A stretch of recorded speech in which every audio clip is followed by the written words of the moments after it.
Ada tiga gaya kepemimpinan utama, yaitu kepemimpinan autokratis atau otoriter, kemudian demokratis, dan laissez-faire. Untuk gaya kepemimpinan autokratis sendiri, yaitu dalam gaya kepemimpinan otoriter, seorang pemimpin atau manajer tidak memberikan wewenang mengambil keputusan. Dalam gaya kepemimpinan autokratis atau otoriter, seorang pemimpin atau manajer tidak memberikan wewenang pengambilan keputusan kepada bawahan. Pengambilan keputusan dengan gaya kepemimpinan otoriter ini biasanya tidak melakukan konsultasi atau mendengarkan gagasan dari bawahan terlebih dahulu. Gaya kepemimpinan ini sangat berguna pada saat keputusan harus diambil secepatnya atau ketika keputusan tersebut tidak memerlukan masukan maupun kesepakatan dengan bawahannya. Untuk pemimpin yang menggunakan gaya otoriter ini harus memiliki keahlian pada bidang di mana dia harus mengambil keputusan dan kemampuan mempengaruhi anggota tim untuk bekerja sama agar tercapai tujuan yang dikehendakinya. Kemudian untuk gaya kepemimpinan demokratis, dalam gaya kepemimpinan ini seorang pemimpin biasanya meminta pendapat atau nasihat dari anggota terpilihnya sebelum mengambil keputusan. Anggota tim maupun bawahannya didorong untuk berbicara dan diberi kesempatan untuk menyampaikan saran atau gagasan mereka. Meskipun keputusan terakhirnya jika masih ada di tangan pemimpinnya. Keputusan terakhir yang diambil pada dasarnya merupakan kesepakatan dari anggota tim dengan pemimpinnya atau bawahannya. Untuk anggota tim yang bekerja di bawah gaya kepemimpinan demokratis ini cenderung lebih bersemangat dan memiliki kepuasan kerja dan produktivitas yang tinggi. Namun di sisi negatifnya, gaya kepemimpinan ini kurang efektif jika dihadapi dengan permasalahan situasi yang mengharuskan pemimpin manajernya mengambil keputusan yang cepat. Dan untuk yang terakhir, gaya kepemimpinan laissez-faire. Dalam manajemen ini dimiliki gaya kepemimpinan laissez-faire atau pemimpin memberikan bawahan kebebasan penuh dalam mengambil keputusan yang berkaitan dengan tugas. Untuk ketentuan yang diberi keputusan kebebasan secara tersebut tentunya dengan batas yang dilakukan oleh atasan.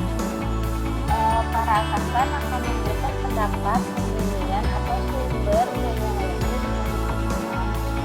gaya kepemimpinan ini menunjukkan organisasi dan berfungsi, namun berdasarkan dari bawahan.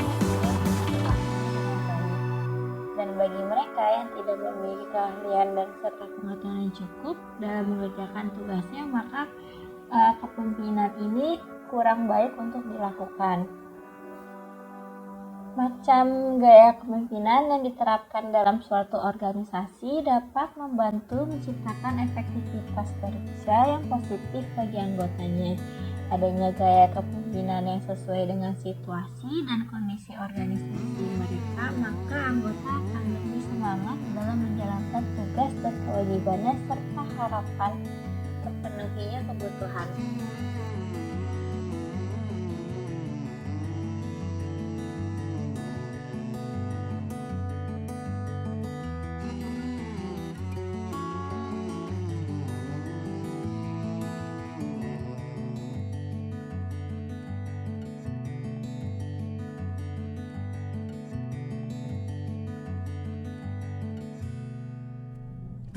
Salah satu masalah kepemimpinan di rumah sakit yaitu adanya gaya kepemimpinan yang otoriter. Gaya kepemimpinan otoriter yaitu di mana wewenang dan keputusan dipegang oleh kepala ruangan. Gaya kepemimpinan otoriter adalah kemampuan mempengaruhi orang lain agar bersedia untuk bekerja sama mencapai tujuan yang ditetapkan dengan cara segala kegiatan yang dilakukan oleh pimpinan.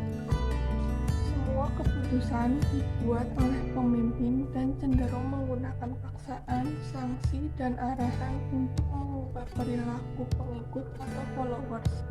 Hal ini sangat berkaitan dengan kondisi pasien yang sangat membutuhkan tindakan yang cepat dan tepat. Keterlambatan dalam menangani pasien akan berdampak terhadap proses penyembuhan dan bahkan dapat menyebabkan pasien meninggal dunia. Menghindari kelalaian dan mencegah kelambanan dalam memberikan hasil perawatan, maka beberapa kepala ruangan cenderung menggunakan otoriter dalam mengatur staf atau perawat.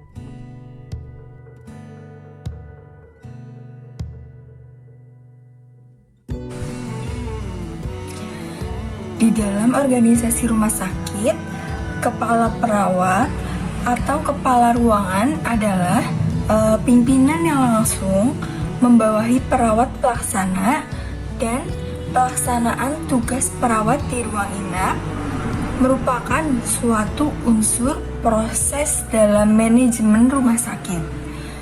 Kepala ruangan sendiri berperan sebagai seorang manajer sekaligus sebagai seorang pemimpin.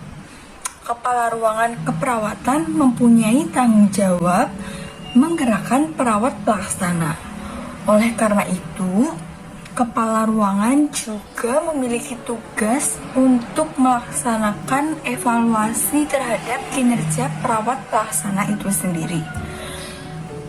Pimpinan atau kepala ruangan yang menonjolkan otoritasnya dengan memberikan instruksi tanpa memperhatikan ide dan pendapat bawahan atau perawat, seperti gaya kepemimpinan dari kepemimpinan otoriter yang berdampak tidak akan meningkatkan motivasi bawahan karena cenderung terlalu mengatur. Selain itu, bawahan sulit untuk mengutarakan pendapatnya karena tidak pernah didengar. Selain itu, penggunaan gaya kepemimpinan yang berlebihan ini dapat menyebabkan pemimpin dipandang terlalu dominan. Ini dapat memunculkan kebencian di antara anggota kelompok, dan pemimpin dipandang sebagai suka mengendalikan dan suka memerintah. Lalu pengikut mungkin tumbuh untuk membenci bahwa tidak dapat menyumbangkan keahlian atau pendapat mereka untuk mengambil keputusan. Selain itu, kepemimpinan otoriter sendiri biasanya kurang dalam hal keterampilan pemecahan masalah kreatif yang dapat merusak operasi kelompok ataupun organisasi yang akan mulai menderita.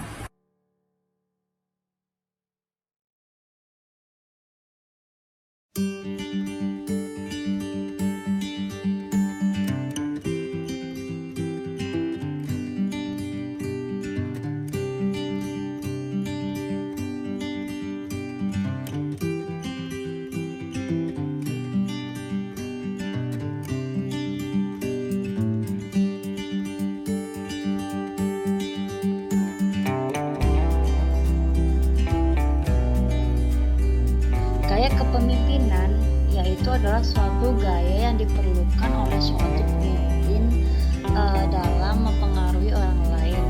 Dalam hal ini yaitu anggota kerjanya. Begitu pula halnya di organisasi kesehatan. Contohnya rumah sakit.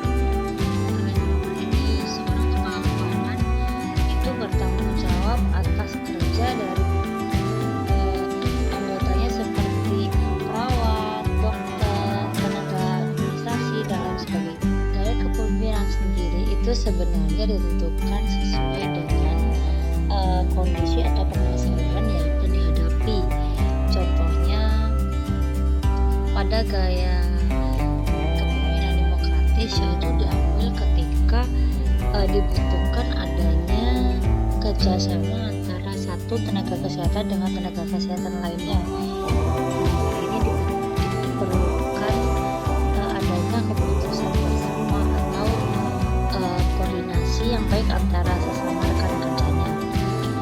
Yang kedua yaitu gaya kepemimpinan otoriter, yang dimana gaya kepemimpinan ini diambil ketika suatu kondisi membutuhkan keputusan yang cepat dan tepat.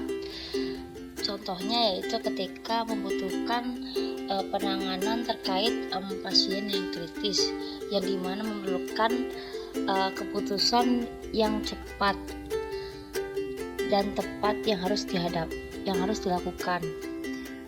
Yang ketiga yaitu ada gaya kepemimpinan partisipatif, yang dimana adalah suatu gaya yang memadukan antara gaya kepemimpinan demokratis dan gaya kepemimpinan otoriter, sehingga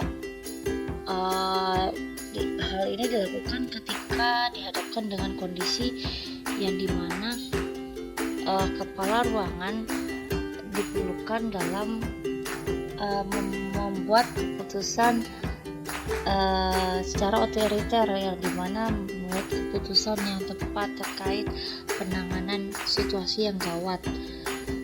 Lalu dalam hal ini kepala pemimpin juga memerlukan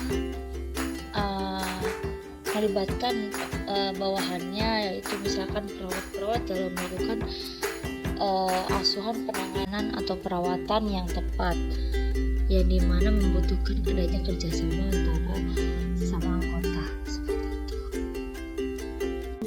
Adalah saran. Berdasarkan permasalahan tersebut, maka dibutuhkan seorang pemimpin atau kepala ruangan yang siap menghadapi kondisi kritis sekalipun, sehingga pemimpin atau kepala ruangan di ruang perawatan rumah sakit benar-benar telah disiapkan baik fisik maupun mental. Persiapan tersebut secara tidak langsung diproses dari pengalaman kerja yang bertahun-tahun dan bekal pengetahuan melalui pelatihan. Dengan demikian, kepala ruangan sebagai manajer tingkat bawah dan sebagai individu memiliki sifat dasar dan kepribadian, sehingga memiliki kecenderungan karakteristik tersendiri. Namun, dengan mempelajari perilaku, pemimpin mampu menerapkan perilaku kepemimpinan yang efektif dan mampu memahami karakteristik dari masing-masing individu.